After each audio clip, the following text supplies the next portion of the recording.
Replacing the rear disc brake pads of a 2009 Ford E350 XLT SuperDuty 12-passenger van. All these ones that you see on YouTube appear different.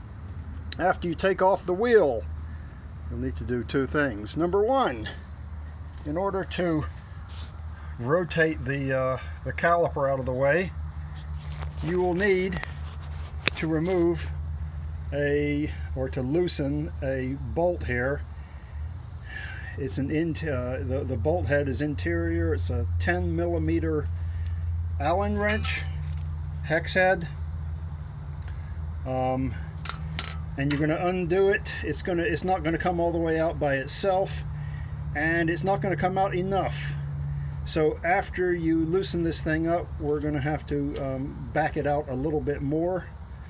The way I found to do it is to actually take a flathead screwdriver and insert it down just so that it catches on the threads, and then continue to rotate the bolt counterclockwise. So what will happen is the threads will catch on the flathead screwdriver, and it will extract out some more, so that eventually you can just kind of slide the whole bolt out. When you slide the bolt out, the little rubber dust boot down here will fall if you pull it out too much, and you have to remember to put that back on. So after you get that out of the way, next you need to compress the pistons.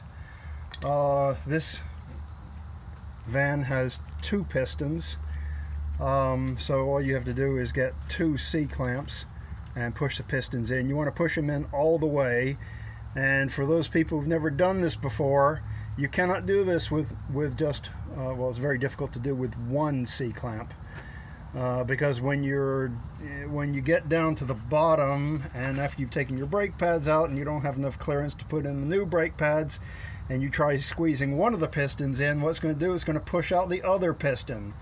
So it's just going to seesaw like that. So you really need to get yourself two C-clamps to push both pistons in, and you'll need to compress those pistons in pretty much all the way in order to get the new brake pads in, because they're much thicker compared to what you probably have installed on your car when you change your brakes. The other thing that you'll find is that this caliper, once you remove that lower bolt, you can hopefully swing the caliper up. It's not going to swing up all the way. Ford, for whatever reason, number one, the hydraulic brake hose kind of stops you from moving the caliper much, and if that doesn't stop you, then the design of the shoe and the caliper prevents this thing from opening it wide open. But it's pretty much just the hose that prevents you from swinging the whole thing open, completely wide open.